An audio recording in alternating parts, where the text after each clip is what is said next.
अस्सलामुअलैकुम, welcome to as kitchen. आज हम बनाने जा रहे हैं बहुत ही मज़ेदार किस्म के दही वाले आलू। चलिए टाइम ज़ाया किए बगैर इसे स्टार्ट करते हैं। इसके लिए मैंने तकरीबन 9 से 10 के करीब आलू लिए हैं। इसे बॉईल कर लिया है। अब इसे फ्राई करना है, लेकिन फ्राई करने से पहले हम इसका मसाला तैयार करेंगे।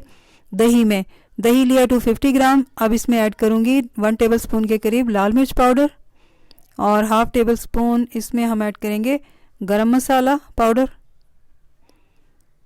और अब हम इसमें ऐड करेंगे 1 टेबल स्पून के करीब धनिया पाउडर।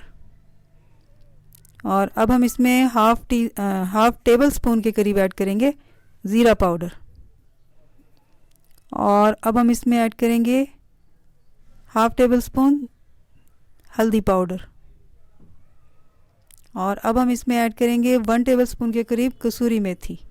इससे बहुत अच्छा टेस्ट आता है, खुशबू आती है। और इसके अलावा अब हम इसमें ऐड करेंगे मैंने 4 बादाम लिए थे और 4 ही काजू लिए थे और दोनों का पेस्ट बना लिया था। तकरीबन 1 टेबल स्पून के करीब ही है ये पेस्ट। ये इसमें ऐड करेंगे, इससे बहुत अच्छा टेस्ट आता है। ग्रेवी बहुत अच्छी बनती है, ज़बरदस्त किस्म की। और अब हम मसाले हमने सारे तैयार कर लिए, तो अब हम आलू को फ्राई करेंगे। अब हम आलू फ्राई करेंगे और इसे हम शैलो फ्राई करेंगे, डीप फ्राई नहीं करेंगे। और इस रेसिपी में छोटे साइज़ के जो गोल गोल आलू होते हैं वो यूज़ होते हैं। और मुझे छोटे साइज़ के आलू बस कुछ मिले, कुछ नहीं मिले, तो जैसे भी मिले बस मैंने शामिल कर लिए। कुछ बड़े साइज़ के हैं इसमें, कुछ छोटे हैं, मिक्स हैं। लेकिन इस रेसिपी में ज़्यादातर छोटे आलू यूज़ होते हैं। छोटे साइज़ के गोल गोल आलू होते हैं, वो बहुत अच्छे लगते हैं। और अब हम इसे फ्राई करेंगे, अच्छा सा कलर देंगे। ना सिर्फ ये देखने में अच्छे लगे कलर से, बल्कि इनका जो टेस्ट है उसमें भी फ़र्क आएगा इससे। आलू अच्छी तरह से फ्राई हो चुके हैं, इस पर बहुत ज़बरदस्त कलर भी आ चुका है। अब हम इसे डिश आउट करेंगे।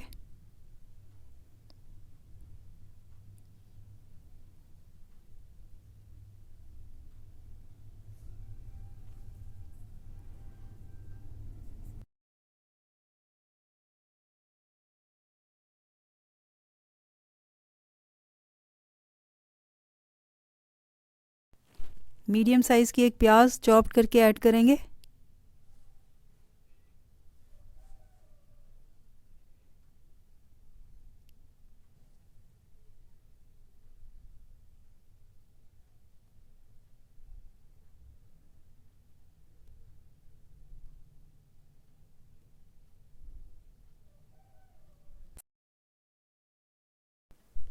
प्याज जो है वो हमारी अच्छी तरह से फ्राई हो गई है। अब हम इससे ज़्यादा फ्राई नहीं करेंगे, बस इस स्टेज पे हम मसाले ऐड करेंगे, वो मसाले जो हमने दही में मिक्स करके रखे थे।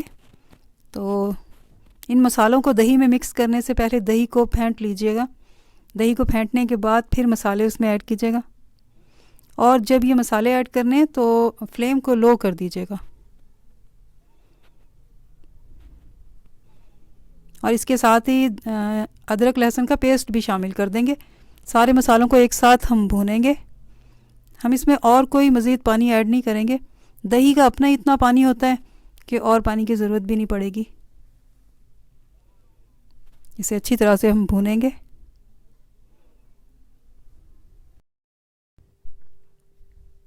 दही के पानी को हमने बिल्कुल खुश्क कर देना है। और दही में जो पानी था बस वही था, हमने उसमें मज़ीद कोई पानी ऐड नहीं किया था।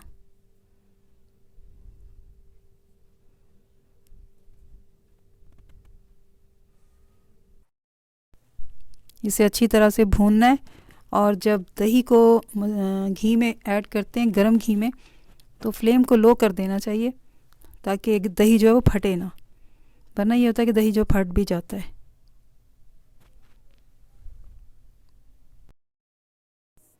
मसाला भूनने के लिए हमने इसमें कोई अलग से पानी ऐड नहीं किया। वही जो दही का पानी था उसी में मसाला जो है बिल्कुल भून चुका है। देखें, जब मसाले को घी छोड़ दे और घी मसाले को छोड़ दे तो ये इसका मतलब होता है कि मसाला भून चुका है। लेकिन अभी हम इसे बस 1-2 मिनट और भूनेंगे, उसके बाद बस कर देंगे। और अब जो हम इसमें पानी ऐड करेंगे वो ग्रेवी के लिए होगा, वो मसाले को भूनने के लिए नहीं होगा। जितनी हम ग्रेवी रखना चाहते हैं हम इसमें उतना पानी ऐड करेंगे।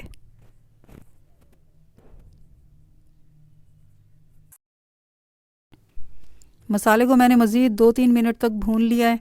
अब ये कम्प्लीटली कुक हो चुका है। अब इसमें हम पानी ऐड करेंगे ग्रेवी के लिए। ग्रेवी हम बहुत ज़्यादा पतली नहीं रखेंगे, गाढ़ी ही रखेंगे। और इसमें साथ ही हम आलू भी ऐड कर देंगे और इसे तकरीबन 4-5 मिनट और पकाएंगे। इस दौरान ये होगा कि मसाला जो है वो आलूओं में अच्छी तरह से जज़्ब हो जाएगा। बस हमने मसाले को इसमें जज़्ब करना है और उसके बाद ये बिल्कुल तैयार होगा। मज़ीद इसे पकाने की ज़रूरत ही नहीं है।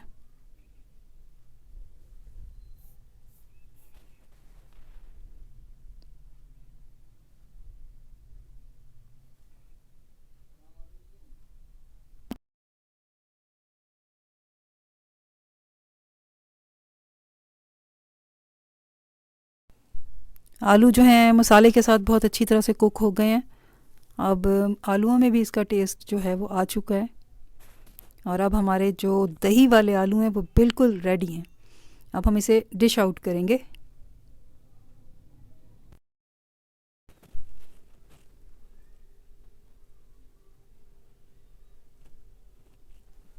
आज के मज़ेदार से दही वाले आलू बिल्कुल तैयार हैं। ये सालन बहुत टेस्टी बनता है, आप इसे ज़रूर ट्राई कीजिएगा। और इसकी ग्रेवी भी बहुत ज़बरदस्त बनती है। और इसके साथ ही अब नेक्स्ट वीडियो तक आपसे इजाज़त चाहूँगी।